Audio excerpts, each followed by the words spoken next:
미국 정치 이야기 시작하겠습니다. 미주 한인 유권자연대 KAGC 사무차장 겸 보스턴대학 반인종주의 연구소 펠로우 장성관 사무차장님과 이 시간 함께합니다. 안녕하세요. 안녕하세요. 반갑습니다. 네. 지난 2월 8일에 연방하원이 연방정부 임시 예산안을 통과시켰어요. 그런데 이게 지금 제가 알기로 작년 한 10월부터는 새로운 회계연도가 시작되기 때문에 예산안이 빨리빨리 통과가 돼야 되는데 이게 계속해서 지금 몇 차례 이 임시 예산안이 계속 이렇게 집행되고 있는 거죠? 예, 그렇습니다. 말씀하신 대로 매년 10월 1일이 연방정부의 새 회계연도의 시작인데요.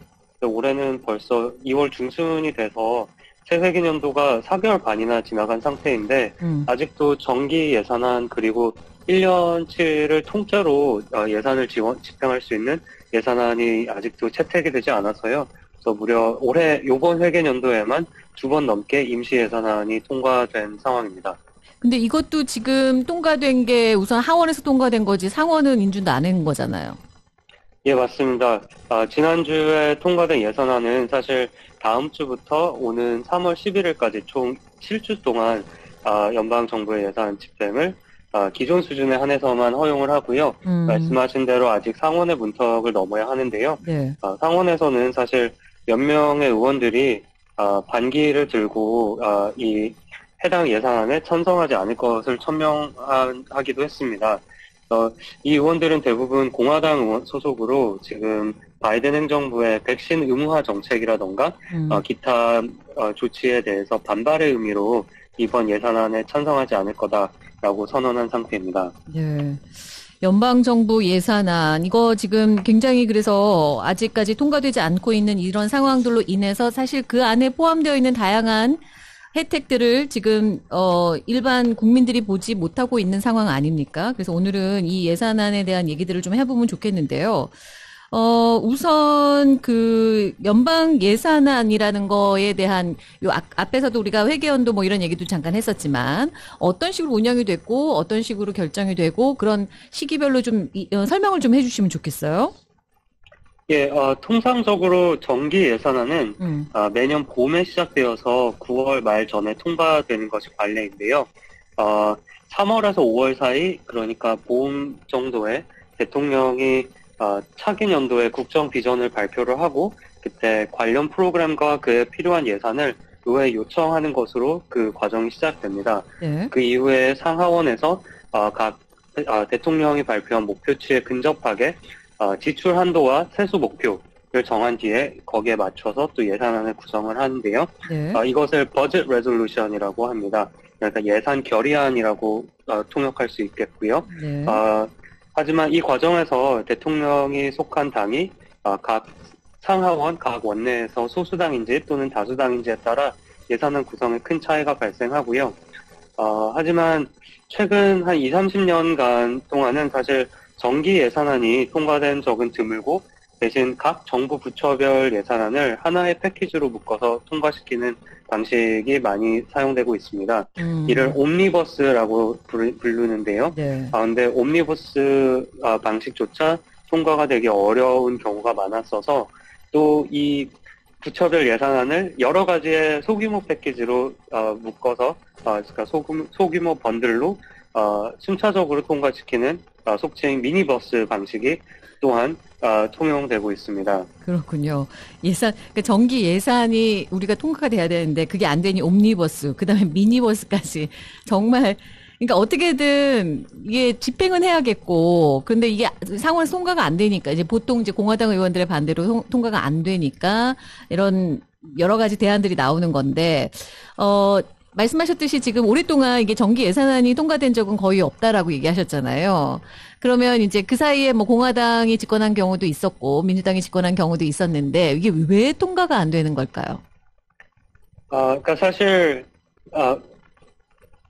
한쪽 당에서만 반대를 하는 것은 하는 것은 아니고요. 네. 보통 이제 대통령이 속하지 않은 당, 그러니까 한국말로 하면 야당이라고 할 수 있는 위치에 있는 당에서 보통 대통령의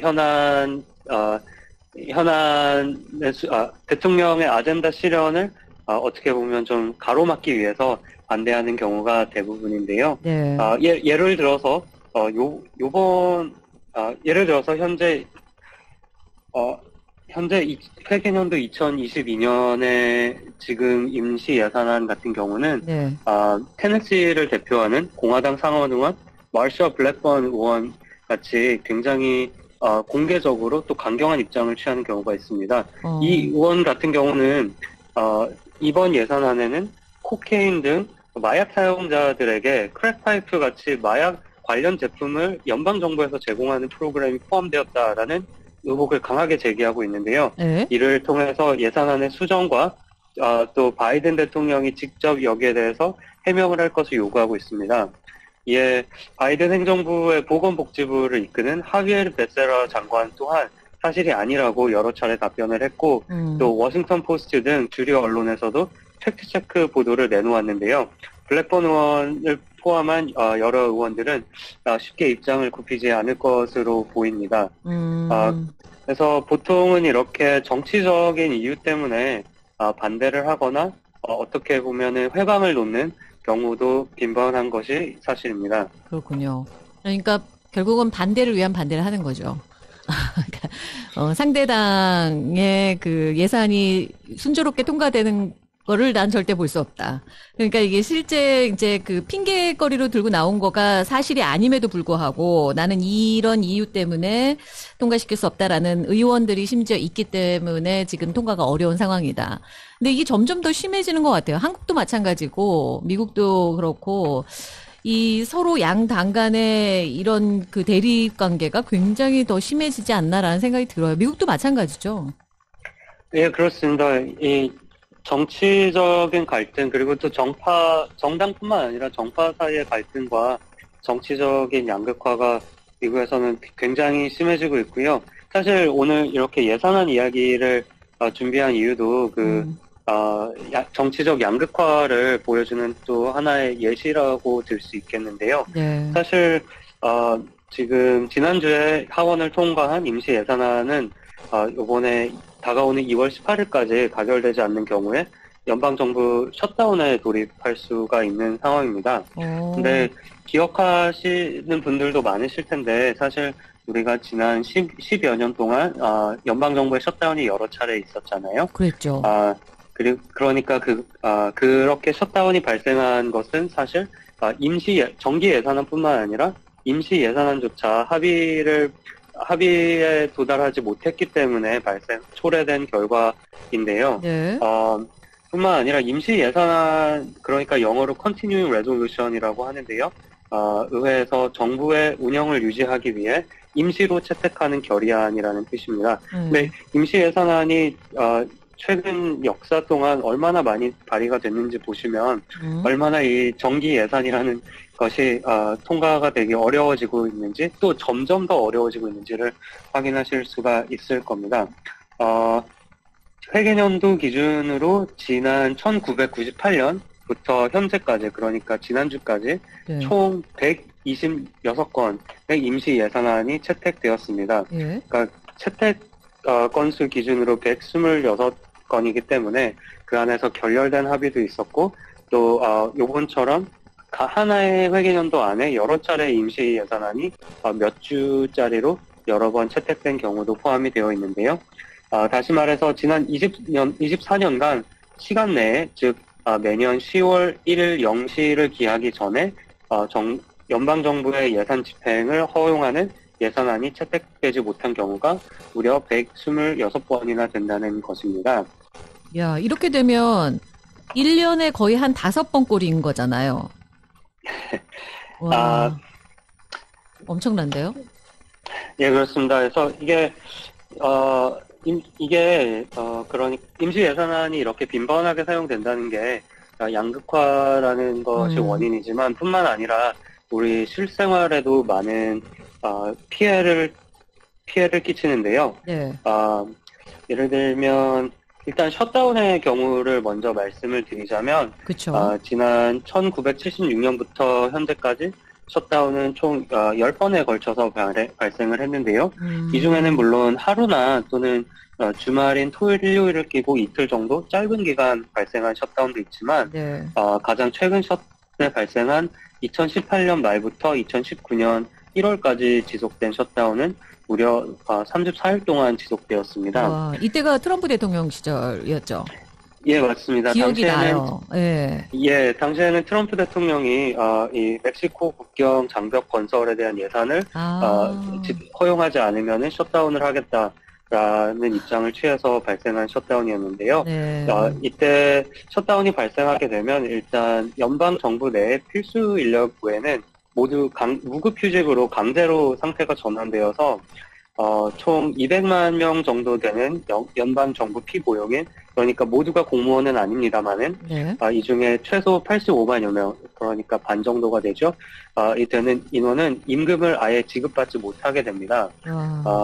뿐만 아니라 정부 지원, 과학기술 연구 활동이나 보건 및 위생 조사 활동, 어르신, 장애인, 재향 군인 등 지원 서비스, 항공, 고속도로, 항만 등 운송 서비스 인프라 운영이 또한 중지가 되고요.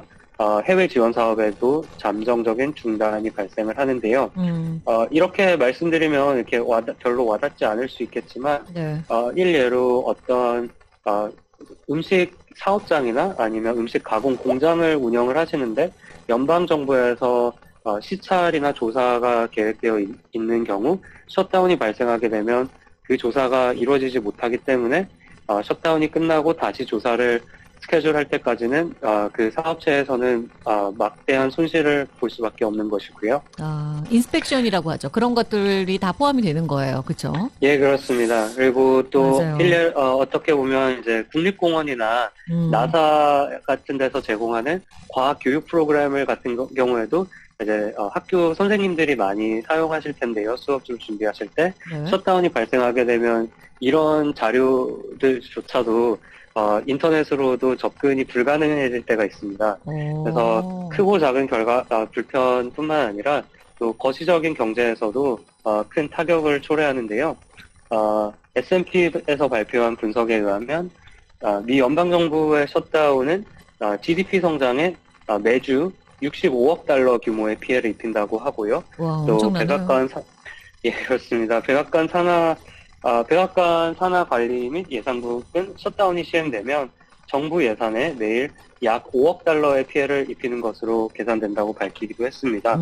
그래서 실제로 아까 조금 전에 말씀드린 2018년 말 셧다운의 경우에는 34일 동안 지속이 되면서 해당 2018년 4사분기의 경제 성장에 약 4.5% 정도의 피해를 입히는 결과 또한 실제로 보였습니다. 그렇군요.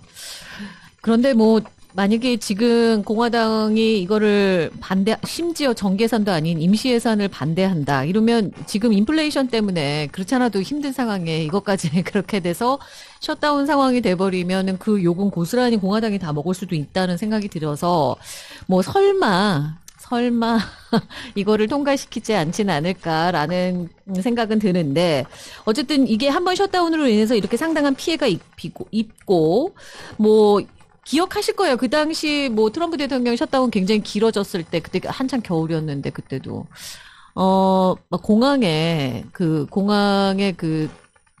국토안보부 직원들이죠. 나오지를 못해가지고 줄 엄청 길어지고 그런 것도 기억이 납니다. 여러 가지로. 하여간 그런 상황인데 우선 지금 그러면 그것 좀 살펴볼까요? 사실 이번 예산안에는 되게 중요한 부분들이 많이 들어있잖아요. 제가 알기로 이제 이민 관련한 법안들도 어느 정도 포함이 된 걸로 알고 있고, 그 다음에 사회복지 관련해서 인프라 관련한 예산도 이번 정기 예산에 다 포함이 되는 건가요? 그게? 그게 이제. 죄송해요. 오늘 여기에는 없는 내용이긴 한데, 예. 아니요. 이제 말씀드릴 수 있는데, 조금 정리를 하고 말씀을 드리려고. 네. 지금 뭐가 통과가 되지 못하고 있는 건지, 정기 예산안에 대한 것들이 우리가 지금 계속해서 인프라 관련한 얘기, 통과가 됐다, 그거 합의됐다라는 얘기는 나오지만 정작 통과된 건 아니잖아요. 그쵸? 예.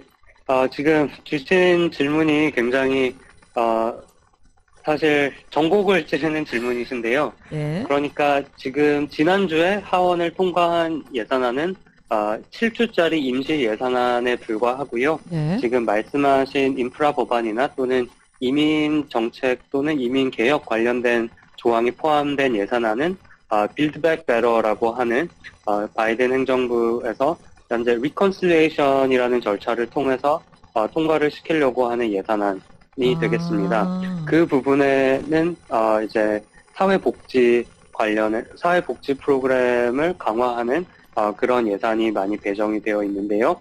그 BBB 법안이라고 줄여서 이야기를 하는데요. BBB 법안은 작년 연말에 하원을 통과하긴 했습니다만은 아직 상원에서는 진전이 전혀 보이지 않는 상태이고요. 네. 여기에는 민주당에서 중도 입장을 취하고 있는 웨스트 버지니아의 조 맨친 상원 의원과 또 아리조나의 키어스틴 시나마 상원 의원이 각각 다른 이유로 반대 입장을 고수하고 있기 때문에 BBB 법안, 그러니까 사회복지 예산의 통과는 조금 더 시간이 많이 걸릴 것으로 전망됩니다. 그렇군요. 그러면 이 예산안은 정기 예산하고는 또 별도인가요? 예, 말씀하신 BBB 예산은 또 정기 예산과는 별도고요. 이번 정기 예산안은 일단 지난주에 그러니까 회계년도 2022년 즉 2021년 10월 1일부터 2022년 9월 30일까지 연방정부의 예산을 집행하는 정기 예산안은 아직 논의가 아마 다음 주나 다다음 주부터 본격화될 것으로 보이고요. 당장에 당장에 넘어야 하는 산은 이 7주짜리 임시 예산안을 상원에서 통과시키는 것입니다. 그런데 지금 말씀해 주신 것처럼 바이든 행정뿐만 아니라 연방의회 민주당에서는 민주당은 이 갖고 있는 현안은 굉장히 많이 산적이 되어 있습니다. 그렇죠. 그렇기 때문에 자꾸 정기 예산안 또는 사회복지 예산안, 즉 BBB 법안 또는 뭐 투표권 증진 법안 등등이 자꾸 우선순위에서 밀리는 것처럼 보이고 있고요. 네. 그래서 일단은 임시 예산안을 통과시키자라는 것인데 사실 이도 이렇게 썩 좋은 접근만은 아닌 것이 임시 예산안이라는 것은 사실 굉장히 짧은 주기로 통과를 시켜야 하는 법안이 뿐만 아니라 임시 예산안을 통해서는 새로운 예산을 배정할 수도 없고 또 아무리 인플레이션 때문에 지출해야 되는 금액이 더 늘어난다 하더라도 임시 예산안을 통해서는 기존 지출 수준 또는 그 미만으로밖에 지출을 할 수 없게 되어 있습니다. 이 때문에 정부 예산에 의존하는 기관이나 또 다른 기구에서는 중장기적인 계획을 수립할 수 없게 되고요. 단적인 예로 국방부나 또는 예하부대에서 이 때문에 시설의 보수나 이제 큰 예산을 필요로 하는 중장비 구입 같은 프로젝트를 벌써 수년째 미루는 경우가 파다했습니다. 그렇군요. 당연히 그렇겠죠. 임시 예산안을 가지고 그런 국가의 중대사안 일들을 처리할 수는 없겠죠. 그러니까 결국은 정기 예산안이 통과가 돼야 된다는 얘기인데, 아까 그 3월부터 5월까지의 그 정기 예산안을 이제 논의하고 통과시키고 하는 과정들이 있다고 하셨잖아요. 그러면 지금 올해 3월, 5월에 논의되는 예산안은 2023년도 거잖아요. 예, 맞습니다. 그러면 2022년도 예산안은, 정기 예산안은 언제쯤 통과될 거라고 보세요? 그 거의 내년도 예산안을 논의하면서 동시에 올해 거를 또 통과시켜야 되는 이런 것들이 있네요. 경우가 실제로 발생할 수도 있고요. 실제로는 예전에 한 번은 1년 내내 임시 예산안을 연속해서 통과를 시키다가 결국에는 새 회계년도가 시작한 경우도 몇 번 있었습니다. 어머나. 그래서 지금 사실 말씀드린 대로 민주당 입장에서는 추진하고자 하는 우선순위 과제가 산적되어 있는데 그쵸. 큰 진전은 보이지 않고, 공화당 입장에서는 이제 중간 선거 뒤에는 본인들이 다수당의 지위를 탈환할 수 있을 테니까 일단 시간을 끌고 무조건 방어만 하자, 수비만 하자라는 전략을 취할 가능성도 농후한데요.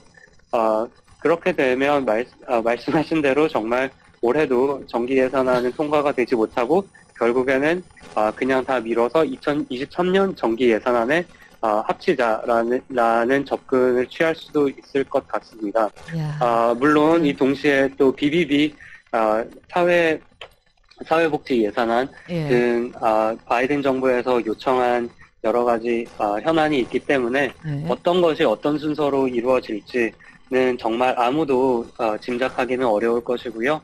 또 지지난주에 말씀드린 대로 현재 연방 대법관을 새로 또 지명을 하고자 하는 것이 상원 민주당의 현재 지금으로서는 최우선순위 현안이라서 어떤 것이 어떤 순서로 갈지 정말 지켜봐야만 알 수 있을 것 같습니다. 여러 가지 변수들이 있네요. 듣고 보니까 연방 대법원 문제를 놓고도 또 공화당과 민주당 간에 뭔가 또 힘겨루기가 있을 것 같고 그 사이에 예산이라는 것도 껴있고 쉽지 않아 보이는데 이렇게 서로 그 양극화라는 거 그다음에 그 정당 간에 서로 그 알력 때문에 예산안이 제대로 통과되지 못한 세월들이 말씀하신 대로 굉장히 길고 심지어 그 해에 이미 논의된 정기 예산이 통과되지 못하고 그 다음 회기로 넘어간 경우도 있다고 하니 왜 이렇게 미국의 다리들이 노화되고 여기 뉴욕과 뉴저지 간에 그 터널이 공사가 왜 100년 넘게 이루어지지 않고 있는지를 알 것 같기도 합니다.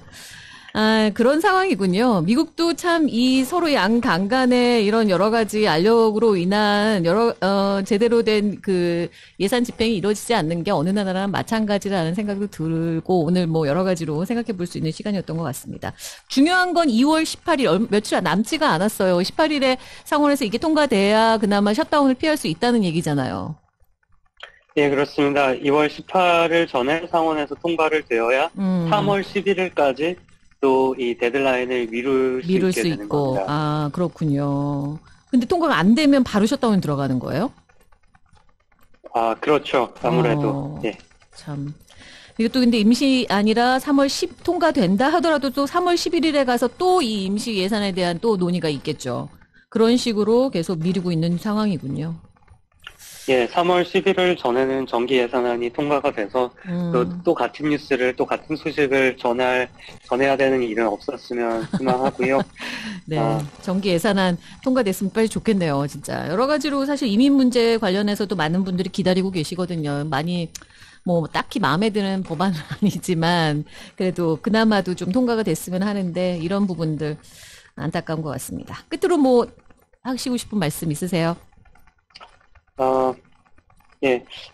오늘 말씀드린 내용이 조금 복잡하고, 또 여러 가지 숫자가 있어가지고 헷갈리실 수도 있겠는데요. 네. 그런데, 들으시는 모두가, 예, 지난 25년 동안, 무려 임시 예산안이 126회나 사용됐다는 것은 뭔가 정상적이지 않은 절차라고는 모두가 공감하실 것 같습니다. 그래서 연방 정부의 세입과 세출에 대한 권한은 미 헌법에서 명시한 의회만의 고유 권한이자 기본 의무인데요. 이런 역할과 책임보다도 각 정당 내 그리고 또 정파 간의 갈등과 공화민주 양당의 정쟁이 더 우선시 되어버린 것은 아닌가 하는 걱정이 저는 드는데요. 이렇게 기본 역할부터 잘 수행하고 또 민생을 지원해서 우리 일상을 더 좋게 만드는 의회와 미국 정치의 모습을 함께 기대할 수 있었으면 좋겠습니다. 네, 맞습니다. 뭐 조금 말씀하셨듯이 좀 어려운 얘기일 수는 있습니다. 예산안 관련한 게 뭐 여러 가지 숫자들도 많고 뭐 그 시기 그다음에 뭐 양당에 통과가 됐니 합의가 됐니 뭐 이런 얘기들 때문에 좀 복잡할 수는 있지만 사실 이게 우리의 삶과 굉장히 직결되는 문제거든요. 그렇기 때문에 많은 분들이 반드시 알고 계셔야 되는 부분이고 그래서 오늘 조금 길지만 과연 정부 예산안이 어떤 절차에 따라서 통과가 돼야 하고 지금 미국의 현 상황은 이 예산안 관련한 상황들은 어떤지 좀 자세하게 짚어봤습니다. 오늘 미국 정치 이야기는 여기서 마치도록 하겠습니다. 오늘 말씀 감사합니다. 네, 감사합니다. 네, 지금까지 미주 한인 유권자연대 KAGC 사무차장 겸 보스턴대학 반인종주의 연구소 펠로우 장성관 사무차장님이었습니다. 수고하셨습니다.